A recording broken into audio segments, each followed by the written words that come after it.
여러분 그 예수를 믿게 된 배경은 다양하지요. 아주 극적으로 예수를 믿은 사람이 있고 반면에 그냥 평범하게 신앙생활하는 경우도 있습니다. 극적으로 예수를 믿는 그런 사람은 구원의 확신이 분명하지만은 그냥 평범하게 예수를 믿기 시작한 사람은 가끔 가다가 구원이 불확실하게 느껴져요. 내가 정말 구원 받은 사람인가? 그래서 고민이죠, 그게. 예를 들면 이런 사람은 한평생 확실하죠. 일제강점기에 평양에 깡패로 소문난 이기풍이라는 사람이 있습니다. 이기풍. 한번 사진 한번 보여주시죠. 아니 그 앞에. 저 사진 아니요. 우리나라 사람이 저렇게 생겼어요? 아니 그 앞에 사진인데 그걸 하나로 묶어버려서 그래. 왼쪽 사진입니다. 여러분이 봐서 왼쪽 맞죠? 저분은 평양에 농부의 아들로 태어났어요. 농부의 아들로. 근데 굉장히 머리가 좋았습니다. 백일장 이런 데 나가면은 늘 장원상 받고 어렸을 때 수재로 통했어요. 글도 잘 쓰고 그림도 잘 그리고. 그런데 아무리 그 위에 올라가서 이제 소위 말해서 공무원 시험을 봐도 다 떨어지는 거예요. 왜냐하면 조선 말기에 부정부패가 너무 심했거든요. 그러니까 세월을 한탄하면서 술을 마시기 시작을 하고 또 성격이 괄괄해가지고 또 불의를 보면 못 참아요. 그래서 평양 좌수, 그러니까 평양 감찰사가 아니고 좌수는 뭐냐면 우리나라로 지금 읍장 정도 되는 수준입니다. 그 사람이 불의를 행하는 걸 보고 성질이 나가지고 두드려 패버렸어요. 그러다가 감옥에도 가고. 그리고 이제 참 되는 게 없는 상황에서 19살 때 동학 운동이 있죠. 동학에 이게 가담해서 활동하는데 자꾸 하는 말이 서양 사람들이 조선을 삼키려고 한다는 말을 듣고 선교사들이 미워지기 시작했습니다. 그래서 기독교를 핍박하지요. 그러다가 그 다음에 1890년에 어느 날 평양의 서문통 사거리에서 노방전도를 하던 마페 선교사를 봤어요. 저놈 때문에 나라가 망할 수 있다고 생각을 하고 큰 돌을 들어서 정확하게 던졌는데 턱이 맞아버렸어요. 턱뼈가 부러졌습니다. 자, 이때 한번 이제 사진을 줘야 돼요. 젊었을 때 사진은 저랬는데 늙은 사진 턱을 보세요. 턱 어떻게 생겼어요? 여기 함몰되어 있어요. 이게 이기풍이 던진 돌 맞아서 이렇게 된 겁니다.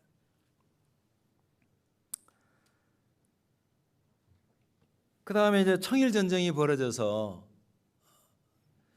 1894년에 이제 평양에서 거기가 전장터가 돼버렸으니까 원산으로 피란 같은 생활을 하는데 또 거기에 길거리에 나갔더니 이번에는 서왈론이라는 선교사가 또 노방전도를 하는 거예요.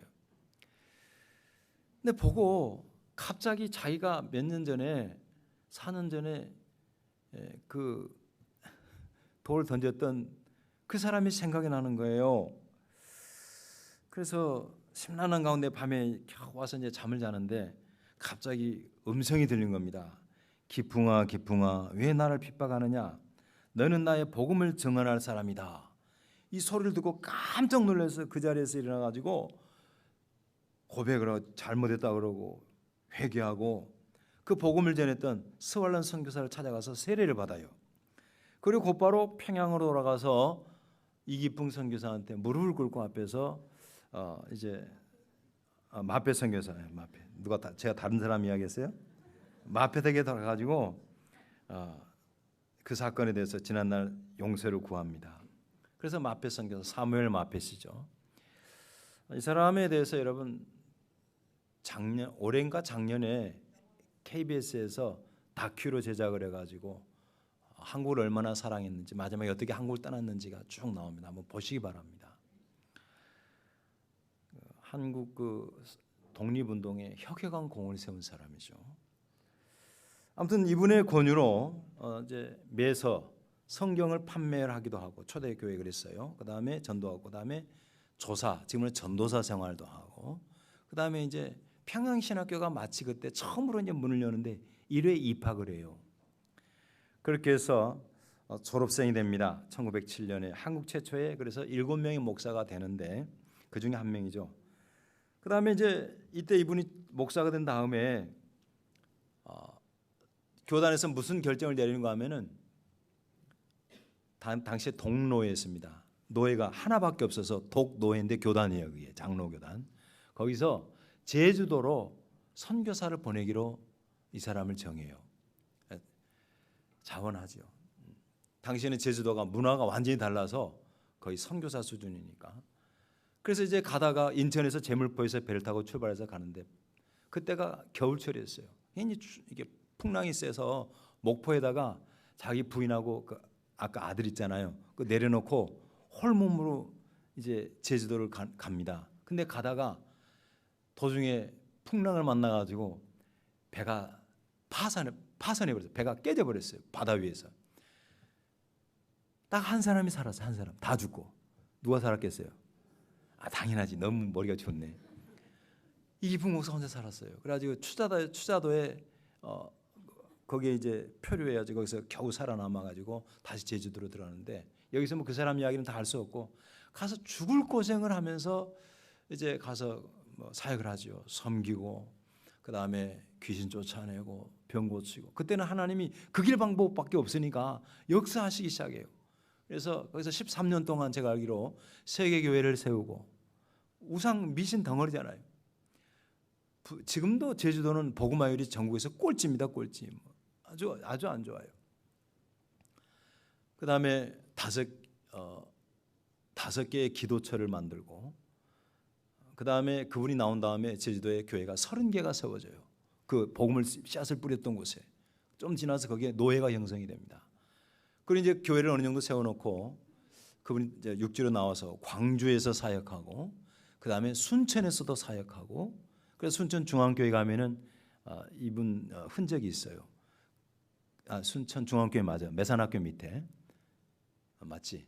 그 다음에 고흥에서도 잠깐 사역하고 마지막에는 이분이 여수 금오도에서 우왕리 교회를 금오도가 뭐 우왕리라고 있어요. 우왕리 거기에서 이제 사역을 하시고 그때 이제 신사참배가 하도 심해가지고 신사참배를 거부하다가 옥고를 치릅니다. 그래서 감옥에서 이분이 나이가 72인가 그 정도의 이제 감옥살이가 얼마나 힘들었겠어요. 근데 거기서 너무 몸이 안 좋으니까 그냥 이는 놈은 가둬놔야 필요 없다. 그냥 방면해 줬어요. 그런데 후유증을 극복하지 못하고 73세에 이분이 돌아가십니다. 순교하신 거죠. 순교하시면서 하신 말씀이 뭐냐면은 이런 말을 해요. 천군 대신이 어떻게 하나님보다 높단 말이냐. 말도 안 되는 소리. 천군 대신은 뭐냐면 누구예요? 일제 천황을 가리키는 말이에요. 그게 어떻게 하나님보다 높냐 하면서 말도 안 되는 소리라고 하면서 숨이 끊어졌어요. 자, 여러분 이렇게 극적으로 예수를 믿는 사람이 있어요. 극적으로 꿈에 주님이 나타나셔서 기쁜가 왜 네가 나를 핍박하느냐 너는 나의 복음의 증인이 될 것이다. 여기 혹시 이런 사람 있으세요? 꿈에 나타나가지고 왜 그렇게 사니? 이런 사람이 거의 없어요. 극적인 체험이 없어요. 그러니까 가끔 가다가 흔들리고 그러면 어려움이 찾아오면은 내가 과연 구원받은 성도인지 확신이 서지 않아서 고민이 되는 그런 일들이 덜어 있습니다. 오늘은 이제 바로 이 문제를 여러분과 함께 나누고자 해요. 그런데 여러분 이런 내가 구원을 받았는가 안 받았는가 고민하는 이유가 뭐냐면요. 먼저는 주도권을 제대로 이해하지 못하기 때문에 그런 거예요. 많은 사람들은 구원의 주도권이 이니셔티브가 자기한테 있다고 생각하는 게 자기한테. 하지만 성경은 일관되게 구원의 주도권이 우리에게 있지 않고 하나님께 있다라고 가르칩니다. 대표적인 구절이 아까 우리가 읽었던 16절 초반이에요. 같이 읽습니다. 시작. 너희가 나를 택한 것이 아니요 내가 너희를 택하여 세웠나니. 그러니까 우리가 믿을 수 있는 마음을 주신 분이 하나님이에요.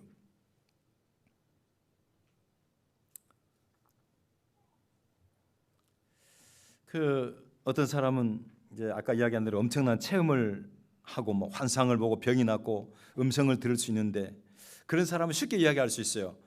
예수님이 강권적으로 100% 하나님의 은혜로 구원받았습니다 라고 말할 수 있는데, 반대의 경우, 이런 경우도 있죠. 뭐 예를 들어서 나는 어렸을 때부터 내 발로 교회 다녔는데요. 내 발 말고 제 발로. 내 발 때부터 교회 나오겠어? 그 다음에 또 어떤 사람은 호기심에 나오기 시작했는데요. 또 어떤 사람은 어린 시절에 교회에서 초코파이 준다 해서 먹으러 갔다가 교회에 나오게 됐어요. 또 어떤 사람은 가장 고상한 경우죠. 아내 손에 질질 끌려서 교회 나왔습니다. 또 어떤 사람은 우리 엄마 아버지가 교인이어서 나는 모태신앙이 돼가지고 뭔지도 모르고 다니기 시작했어요. 자, 이런 사람들은 이런 생각을 할 수 있어요. 내 결심이 한 50% 되고 하나님이 50%에서 100% 된 거 아닌가. 그런데 여러분, 성경을 연구해 보면은 전혀 그렇지 않습니다. 사도행전 9장에 보면 예수께서 예수 믿지 않는 사람들을 체포하기 위해서 다메섹까지 가고 있는 바울이죠 뒤에, 그에게 나타나셔서 말씀하세요. 9장 4절 사도행전 보면은 사울아 사울아 내가 어찌하여 나를 박해하느냐. 예수님이 사울에게 나타나셔서 네 이름이 뭐냐고 묻지 않았어요. 이미 알고 계셨어요. 알고 부르신 거예요. 누가복음 19장에도 보면은 예수님을 만나고 싶어가지고 뽕나무 위에 올라간 삭개오를 바라보시고 네 이름 뭐야? 라고 묻지 않았어요. 바로 뭐라 그랬어요? 삭개오야 속히 내려오라. 내가 오늘 네 집에 거해하겠다. 예수님의 제자 빌립이 자기 동네 친구 나다나엘을 데리고 나타나자 예수님을 소개하려고 그런 거죠. 그때 예수님께서 처음 봄에도 불구하고 그의 심성을 알고 계셨습니다. 착한 사람이다.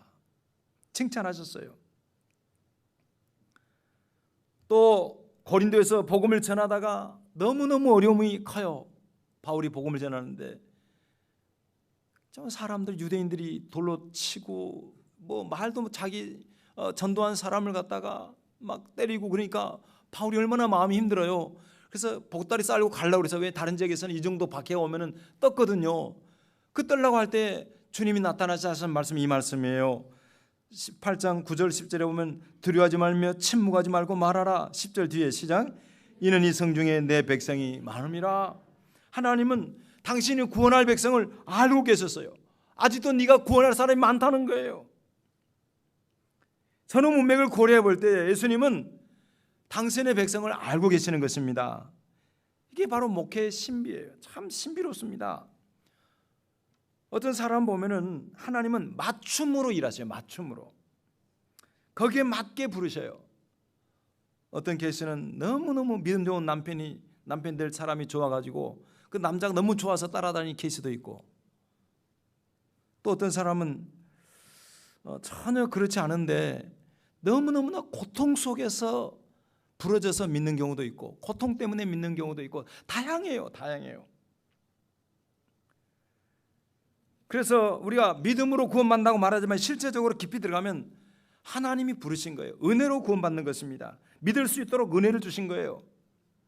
그러니까 바울 사도처럼 100% 극적인 경험을 하든지, 반대로 디모데처럼 평범하게 믿는 가정에서 태어나서 예수를 믿든지 간에 구원은 100% 하나님의 선물인 것입니다. 믿으시기를 바랍니다. 그러니까 주도권이 자꾸 나에게 있다 그러니까 왔다 갔다 하는 거예요. 그게 아니에요. 구원의 주권은 하나님께 있는 거예요. 그래서 바울이 에베소서 2장 8절에 보면은 너희는 그 은혜에 의하여 믿음으로 말미암아 구원을 받았으니 시작. 이것은 너희에게서 난 것이 아니요 뭐요? 하나님의 선물인 거예요. 구원은 하나님의 선물이에요. 그러니까 엄청난 체험을 하든 말든 상관없이 구원은 은혜로 된 것입니다. 심지어는 내가 타 종교인의 자녀로 태어났다 할지라도 하나님이 선물을 주시기로 작정하면 믿음이 역사하는 거예요. 그 안에 예수님이 믿어지는 거예요. 여러분이나 저나 제 세대 때는 사실 거의 우리 부모들이 다 뭐예요? 다 종교인들이에요. 유교를 섬기고 초상진 섬기고. 저도 어렸을 때 참 우리 할아버지가 지극정성으로 제사를 모셨어요. 또 제사 플러스 미신도 섬겼어요. 우리 할머니가 암으로 돌아가셨는데 제가 어렸을 때 우리 할머니 많이 아프셨어요. 그럼 아프면은 병원에 가기가 급하면 무당을 불러요. 무당을. 제가 또 얼마나 착하고 이래봬도 제가 착했어요. 무당이 징을 들고 오는데 그 징 들 힘도 없는 무당을 몰라 데리고 오나 몰라. 근데 누구를 도와주겠어요? 또 우리 할아버지는 우리 할아버지 할머니도 오래 살으셨거든요. 갈 때 징 그거 무겁다고 할머니 징 좀 들어주라고. 그래서 제가 초등학교 이제 한 2학년 3학년 된 것 같아. 왜냐면은 제가 초등학교 4학년 때 할머니가 돌아가셨거든. 그러니까 2, 3학년이면 지금 누구요? 하임이 나이다. 그 나이에 제가 징을 들고 우리 도자 집에서 초등학교 지나서 이사천 건너가지고 대룡이란 마을에 할머니가 살아요. 그래가지고 거기까지 징 들어다 줬어. 징 들이는 시간이 몇 시인지 알아요? 옛날에는 무당들이 구슬하면요 초저녁에 안 끝내요. 새벽 4시까지. 그렇게 했어요. 그렇게 하고 난 다음에 징 들어주러 거기까지 가는 거예요. 그리고 학교가.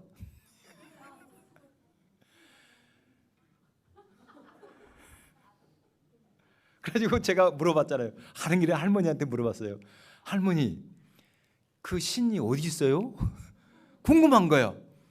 그래서 제가 물어봤더니 그 할머니가 저 장독 안에 있다는 거예요. 내가 그 뒤에 한동안요 장독 트라우마가 있었어요. 우리 장독이 혹시 귀신을 꽁꽁 숨겨놓고 갔나 싶어가지고. 우리가 다 그렇게 살았어요.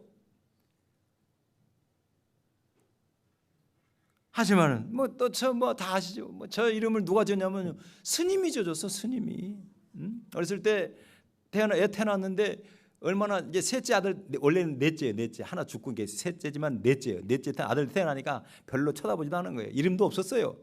요즘은 뱃속에 있을 때부터 애들 이름 짓고 난리잖아요. 금줄 쳐놓고 보고 저기 도서남이 어디냐면은 그 승주 컨트리 클럽 있잖아요.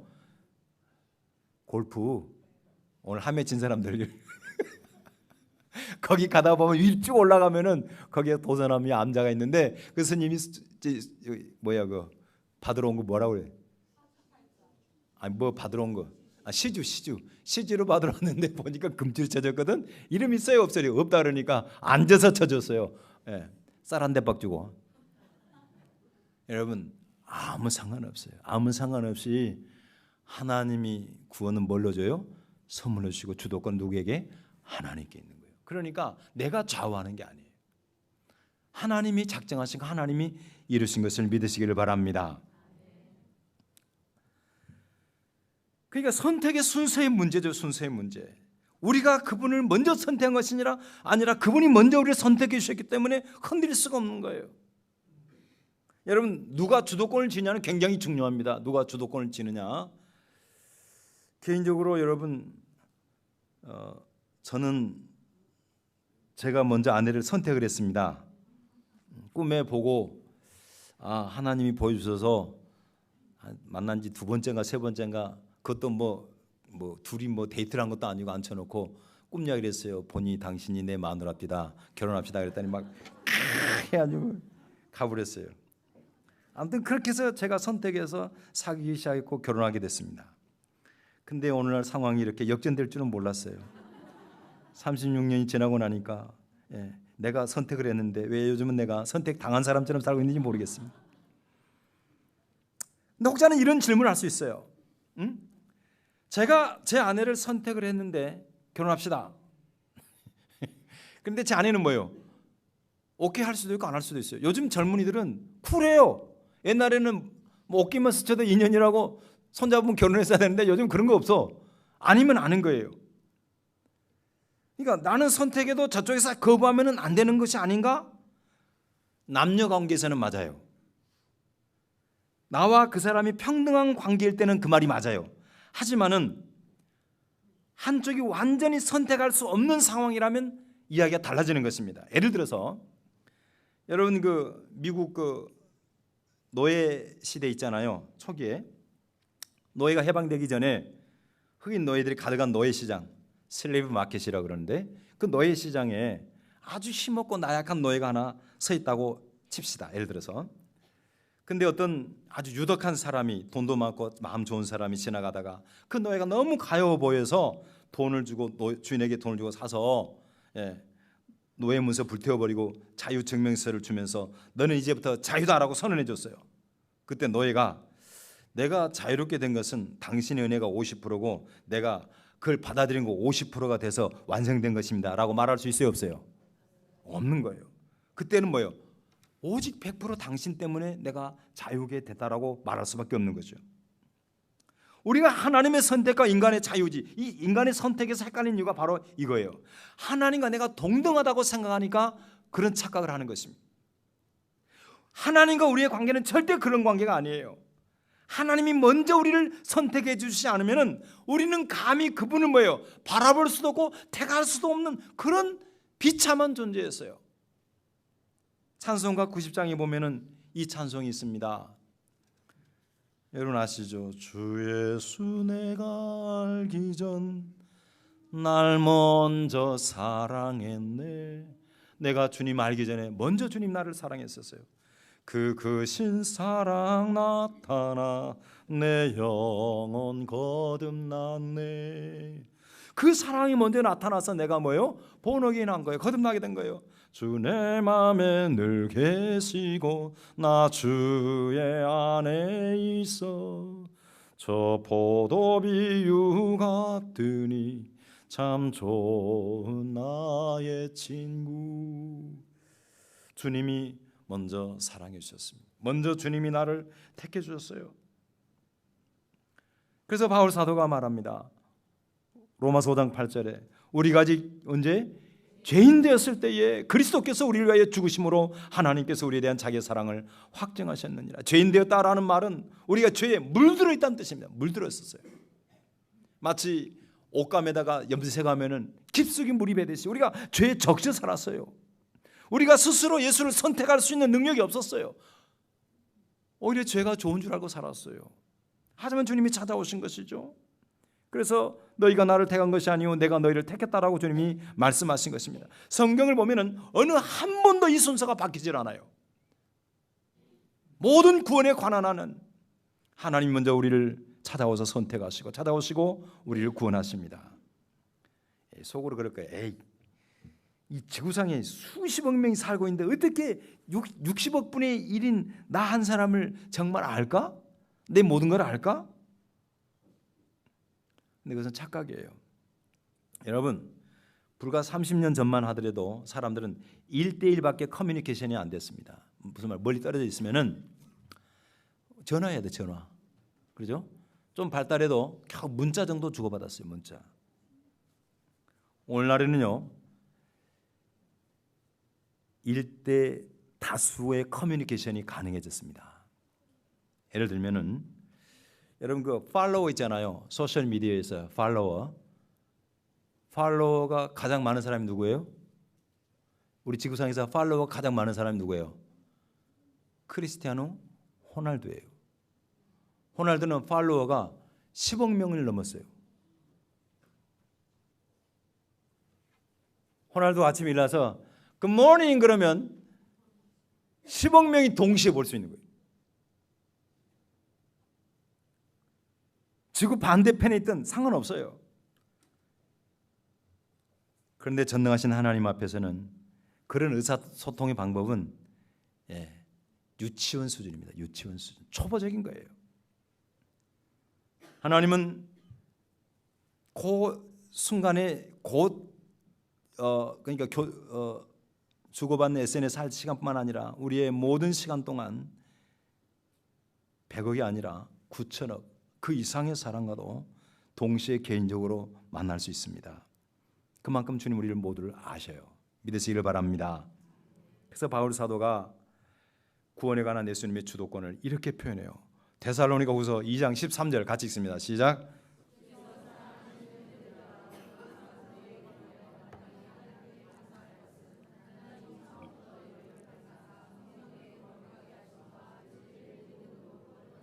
보세요. 형제들아, 자 우리가 감사할 것이 있다. 그것이 뭐냐면은 하나님이 뭐예요? 처음부터 너희를 택하셔서 성령의 거룩하게 하심과 진리를 뭘로? 믿음으로 택하시고 믿음으로 뭘 받겠어요? 어마어마한 교리가 여기 있어요. 지금 택하시고 진리를 믿게 하시고 구원하심. 이것을 너희가 받았으니 감사하자, 감사하자. 우리가 받은 구원은 절대 내가 스스로 택한 것이 아닙니다. 우리가 처음 교회 나올 때부터, 처음 교회 나올 때 기억나십니까? 처음 교회 나올 때 기억 안 나시면 좀 이따가 처음 교회 나온 아이가 하나 여기 있어요. 김대원, 김인혜 가정에 김서연이라는 아이가 오늘 태어나서 처음 교회 나왔어요. 저 때부터 우리를 아시고 보시고 길러주신 전 생애가 그게 구원입니다. 그러니까 구원은 예수 믿고 이 땅 대충 살다가 마지막 딸랑 천당 가는 게 구원이 아니에요. 선택하실 때부터 구원입니다. 아멘. 때가 되매 우리에게 믿음 주시고 한평생 동행하시고 그 여정 끝까지 가는 거예요. 그러니까 하나님의 주도권이 하나님께 있으니까 우리는 그걸 저항할 방법이 없어요. 누구도 저항 못해요. 이것을 가리켜서 종교개혁자들은 뭐라고 불렀냐면 불가항력적 은혜라고 해서 불가항력적 은혜. 정말 우리는 거부할 수 없는 하나님의 은혜로 말미암아 구원받은 백성으로 오늘 이 자리에 서 있는 것을 믿으시기를 바랍니다. 자, 그래서 다시 한번 정리해 보겠습니다. 사람이 한번 제대로 구원을 받았는데 중간에 그러면 구원을 잃을 수가 있을까? 잃어버릴 수 있을까? 물론 교파마다 약간 다르긴 하지만은 성경에 분명한 기준이 있습니다. 이렇게 헷갈린 사람들은 뭐냐면 구원을 신앙 생활의 결과라고 생각하니까 그런 거예요. 하지만요, 구원은 그렇지 않습니다.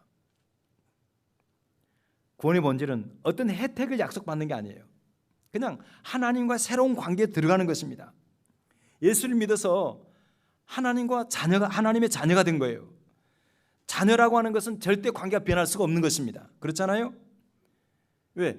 아버지와 자녀는 피로 맺어진 관계이기 때문에 절대 변하지 않아요. 예를 들어서 애가 중간고사 시험 봐왔는데 70점 맞았어. 니는 자녀 하지 마. 기말고사 때 90점 맞으면 그때 다시 회복해 줄게. 그런 정신없는 부모 있어요, 없어요? 없는 거예요. 몇 점을 맞던 내 자녀인 거예요. 하다못해 올가를 맞아도 내 자녀는 내 자녀인 거예요. 하나님과 우리의 관계는 변하는 게 아니라니까요. 예수로 말미암아 우리가 자녀가 되었다니까요. 아멘. 우리가 저 산속에 들어가서 나의 죄를 갖다 수십 년 동안 돌을 닦아가지고 마음이 깨끗하게 된 것을 보고 그래 너 됐어라고 선택을 했으면 이해가 가요. 하지만 그렇지 않고 우리가 진흙탕에 구르듯이 죄인 되었을 때에 그때 우리를 택하셨어요. 또 우리가 예수를 믿고 난 다음에 다시 넘어지고 실망스러운 행동을 한다 할지라도 주님은 전혀 놀라지 않습니다. 왜? 원래 그런 줄 알아요. 그러고 택하셨어요. 그 일을 시작하셨어요. 다만 주님은 뭐예요? 그래, 때로는 어루기도 하고 때로는 때리기도 하시면서 우리를 다시 이렇게 세워주시고 그 구원 얻은 자녀로 살아가도록 그 길을 걸어가도록 돕는 거예요. 절대 구원은 여러분 다 에베소서 2장 8절 9절 제가 아까 8절을 소개해드렸어요. 너희는 그 은혜에 의하여 믿음으로 말미암아 구원을 받았으니 이것은 너희가 난 것이 아니요 뭐요? 하나님의 선물이라. 같이 시작. 행위에서 난 것이 아니니 이는 누구든지 자랑하지 못하게 합니다. 행위에서 나지 않아서 행위에서. 처음부터 여러분 우리는 행위로 선한 행위로 돌을 닦아서 그렇게 된 것이 아니에요. 바울 사도가 언제 예수님을 그 전에 찾았어요? 예수 믿기 전에는 한 번도 부른 적이 없어요. 근데 전적으로 구원해 주셨어요. 아브라함도 마찬가지입니다. 제가 한번 몇 주 전에 설교했잖아요. 아브라함의 아버지가 뭐 하는 사람이에요? 우상 장수예요. 그러면 아들도 당신은 다 우상을 만드는 거예요. 하지만 그를 택하시고 부르셨어요. 모세에게도 먼저 찾아오셨습니다. 다윗에게도 사무엘을 통해서 먼저 찾아오셨어요. 그래도 자꾸 그래요. 사람들은 그래도 남다른 면이 그에게 있었기 때문에 하나님이 선택한 것이 아니냐라고 생각할지 모르지만 성경에 보면 그렇지 않아요. 하나님은 연약한 사람 불러서 하나님의 사람으로 만드십니다. 아멘. 평범한 사람 불러서 닦아서 큰 일을 감당하게 하셔요. 전능하시기 때문에 가능한 거죠. 오늘 우리도 마찬가지입니다. 부족한 것이 참 많아요. 때로는 실수도 하고 죄도 짓습니다. 만약에 그때마다 하나님이 여러분과 저를 버린다 그러면 우리 중에 마지막 죽을 때까지 여기 남아있을 사람이 누가 있겠어요? 아무도 없어요. 구원을 유지할 수가 없어요. 다만 하나님께서 끊임없이 우리를 용서하시고 용기 주시고 이렇게 세워주시기 때문에 우리가 다시 회복할 수 있는 것입니다. 그래서 하나님은 구원의 그날까지 우리를 끌어가셔요. 이것을 가리켜서 종교개혁자는 뭐라고 하냐면 성도의 견인이라고 해요. 견인. 이런 견인차 있잖아요. 견인의 관계, 견인의 관계. 우리를 하나님의 나라로 불가항력적인 은혜를 베푸시고 전적 부패한 우리를 택하시고 불가항력적인 구원의 은혜를 주시고 마지막 주 앞에 설 때까지 우리를 끌어가시는 은혜.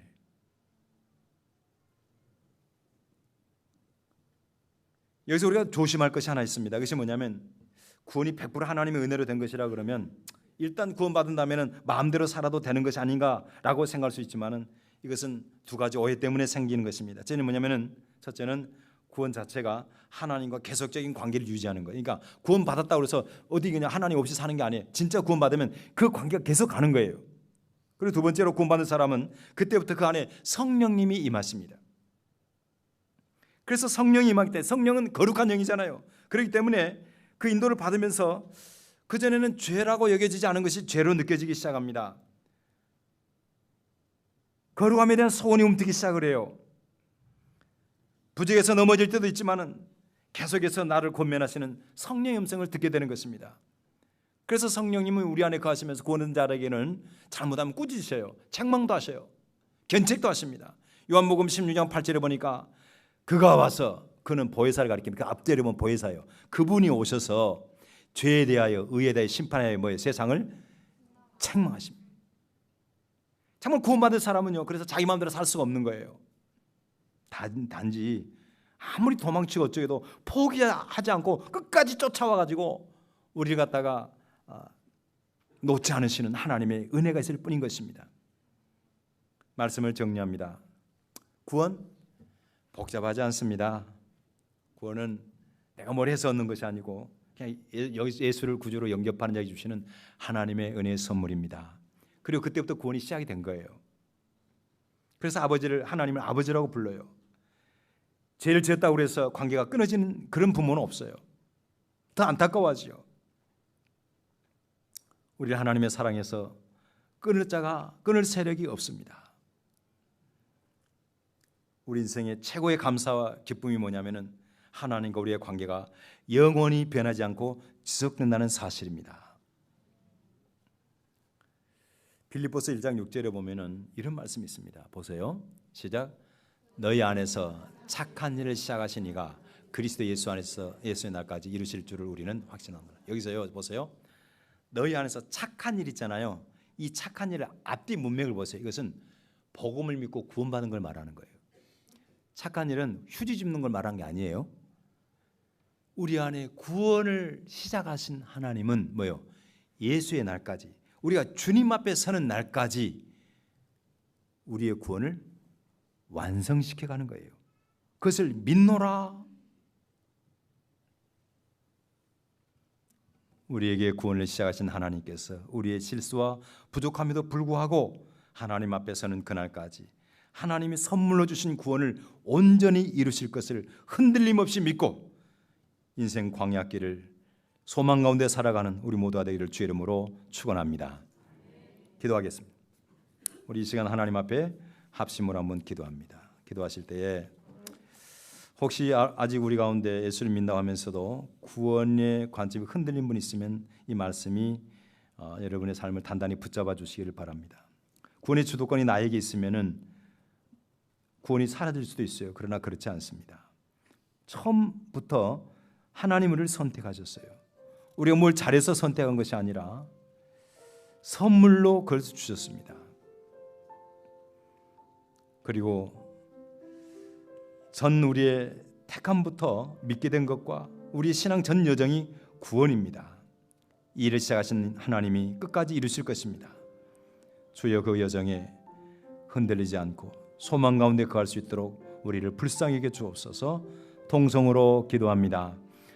할렐루야. 거룩하시고 존귀하신 하나님 아버지 감사합니다. 주님께서 우리를 사랑하셔서 독생자를 주신 이 놀라운 은혜와 사랑이 얼마나 위대한지 하나님의 이 말씀을 통해서 깊이 깨닫습니다. 아버지 하나님, 내가 좀 잘할 때는 구원받은 것 같고, 내가 침잠하고 내가 잘못했을 때는 내게 구원이 사라진 것 같이 느껴지는 것은 다 하나님의 일하심에 대한 오해요, 착각에 불과합니다. 아버지여, 이 구원을 내가 먼저 시작한 것이 아니라 우리 주님이 시작하셨습니다. 하나님이 먼저 택하셨습니다. 하나님이 우리가 선한 일을 행하기 전에 주님께서 우리의 주도권을 주시고 선물로 주셨습니다. 하나님, 시작하신 일을 주님께서 마지막까지 이루실 줄을 주여 믿습니다. 아버지 하나님, 우리를 불쌍히 여겨 주셔서 겸손하게 하시고 오직 하나님 앞에 영광 돌리며 주의 성령을 모신 자로서 하나님의 성도로 온전하게 하나님 앞에 지어져 갈 수 있도록 역사하여 주시옵소서. 마지막까지 이 믿음 하나님 온전케 하실 줄 믿사오고 예수 이름으로 기도하옵나이다. 아멘. 하나님 아버지 감사합니다. 주님, 우리가 예수 믿고 구원을 받았음에도 불구하고 때로 우리의 연약한 모습 때문에 또 신앙이 좀 침잠할 때는 내가 정말 구원받은 사람인지 아닌지 헛갈리는 이들이 덜어 있습니다. 주여, 하지만은 성경은 분명하게 일관적으로 말씀하신 구원의 교리가 있습니다. 구원을 내가 먼저 시작한 것이 아니고 주도권이 하나님에게 있음을 말씀하십니다. 하나님이 시작하셨음을 믿습니다. 주님이 먼저 우리를 택하심을 믿습니다. 우리를 아시는 주님께서 하나님의 선물로 구원을 주신 줄을 믿습니다. 이 믿음 흔들리지 않도록 지켜주옵소서. 아버지여, 우리 안에 착한 일을 시작하시니 우리 안에 구원의 위대한 일을 시작하신 주님께서 주님 오시는 그날까지 우리의 구원을 완성시켜 주실 줄을 또한 저희가 믿습니다. 하나님, 그 날이 이르기까지 흔들림이 없이 소망 가운데 믿음의 길을 성실하게 걸어가는 우리 모두가 되게 하여 주시옵소서. 예수님의 이름으로 기도하옵나이다. 아멘.